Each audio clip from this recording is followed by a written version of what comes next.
Здравейте, приятели! В момента осъществяваме следващия си проект. Намалихме зайците и сега сме на етап бройлери.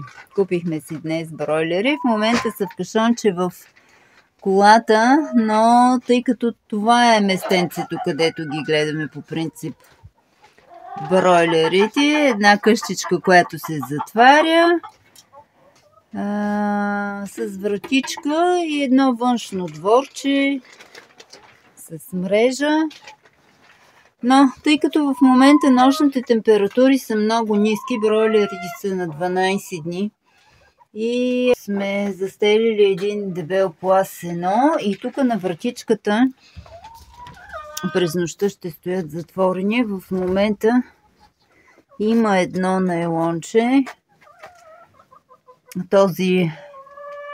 Тази цепка отгоре сега ще я затворим. Ще оставим много малко само за въздух да влиза и ще сложим още един найлон от вътрешната страна. Ето от тази страна ще сложим един вид изолация да стане още по-добра.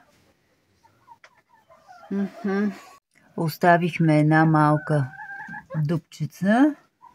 Сега и отвътре има найлон и отвън има найлон.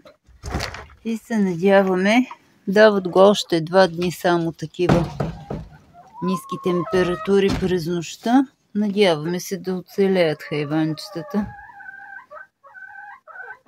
Ето ги новите ни домашни любимци. Само че вътре. Ще избягат, няма да ги гонят. Няма да избягат, за кой си казва, че ще избягат? Ой, мънинките, наистина мънинки, бе. Няма да избягат. Добре дошли. Добре дошли, малки пилета.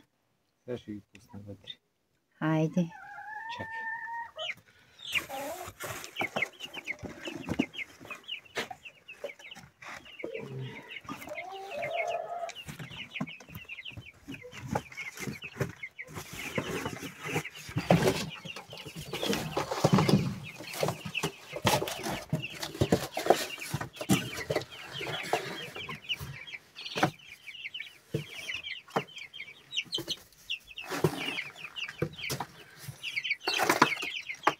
Микълве. Не микълве. Хайде да новия топличко. Имаме и лампа, такава, която е инфрачервена, кварцова по-точно е нашата.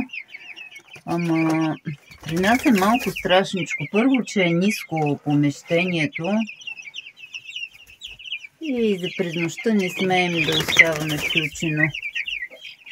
Кварцовата лампа доста нагрява. Трябва да е на 60 см над пилетата. При положение, че има и сено, става още по-опасна. Абе ще пренощуват така. Ще спикнат, ще бушкат. Сега ще им заредим водичка, храничка. Помолихме собственика, от който ги купихме, да ни продаде един чувал смеска, с която той е хранил до сега, за да не им сменяме рязко храната. Рязкото сменяне на храна е стрес за животните. Така и така са под стрес в момента от пътуването. Така че ще си ги подхранваме със същата храна, която са яли до сега. 20 броя. Нали? Да броим ли? Не съм броил. И аз не. Трябва да са 20. Нека.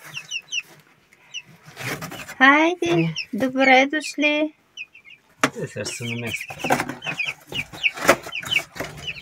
Вие сте крутушки, мамите. Хайде. Разучете се сега територията. Не е толкова студено. Да ги оставим ли тук да излезнат на дворчето или? Те няма да излезнат, бе. Сега и опорваме, това ще няма да излезнат. Добре.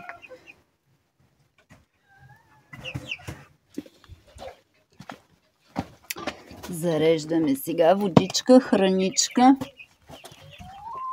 Я да видим. По-насреда да ги положим. Кое? Те тук в началото ще оставим. Чакай да остава тук поилката. Ето, ще си пие.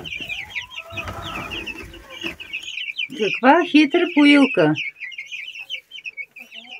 Преди имаше едни такива керамични поилки, бяха много удобни.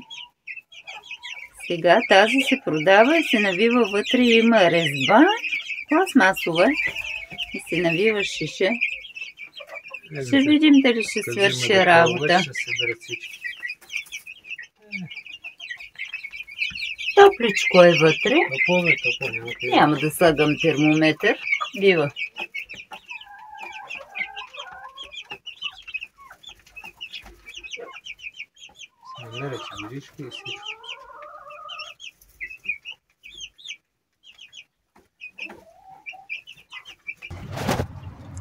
Сърце юнашко не трае.